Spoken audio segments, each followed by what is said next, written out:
Alastor, ex, daughter, listener, purely platonic, radio demon dad finding out you snuck out. Alastor didn't raise his voice. That's how, you knew you were dead. The door to the suite shut behind you with a soft, polite click, far too gentle for the way your stomach dropped straight to the pit of hell. You hadn't even made it 3 steps inside before the radio crackle filled the air, the old-time static curling around your ears like a warning siren. "My dear," Alastor said, pleasantly from behind you, "would you care to explain why you were returning at this hour?" You froze. Slowly, painfully, slowly, you turned around. He stood by the armchair, hands neatly folded behind his back, smile warm and fixed and wrong in the way that never quite reached his eyes. His shadow loomed taller than it should, antlers brushing the ceiling light as if it would make it flick faintly. You opened your mouth, then closed it, then opened it again. I just went for a walk." Alastor tilted his head. "A walk?" he echoed, voice therapy.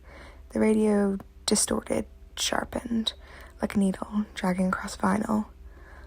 "Fascinating, and here I thought I was under the impression that my daughter had been sneaking out with sinners who made their living selling weapons 2 blocks down." Your blood ran cold. "You knew?" you stuttered out. His smile widened. "My dear," he chuckled, stepping closer, shoes tapping against the floor in a slow, deliberate rhythm. "I know when a rat sneezes in the Pentagram City. Did you truly think you could slip past me?" You swallowed hard. "I wasn't doing anything bad, I swear." That made him stop. The smile faltered, not gone, but recalibrating. His eyes searched your face, sharp and asserting, like he was tuning the radio to catch the truth between your words.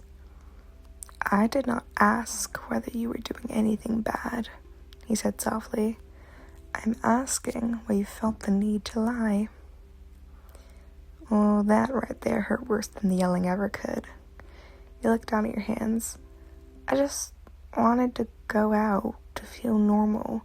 Everybody else gets to go out, and I always just watch." The static faded just a little. Alastor exhaled through his nose, straightening his posture when he spoke. Again, his tone was lower, still controlled, but edged with something unfamiliar. "Normal," he repeated. "An overrated concept, but I understand the appeal." You dared to glance up at him. He wasn't smiling this time. "That area you visited," he continued, voice calm but serious, "is not merely unsavory. It is lethal, even to demons far, far stronger than you are. And if anything had happened," his shadow twitched violently, claws scraping the wall before snapping back into place. He stopped himself.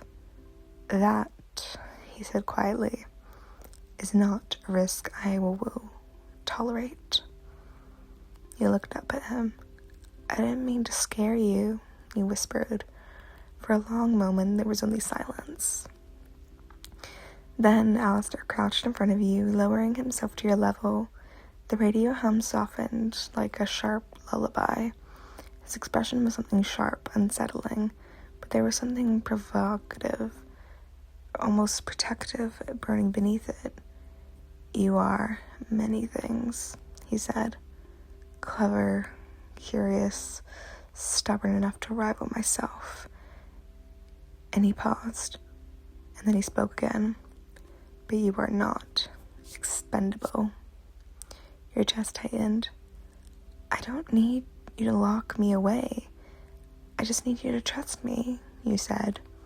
He studied you again, eyes flickering with the detail, like he was memorizing the moment. Finally he stood. "Very well," he said briskly, clapping his hands once. "A compromise." Your head snapped up. "Really?" "You will inform me when you leave," he continued, "where you are going and with whom and for how long." Oh, that's not really, you tried, but he cut you off.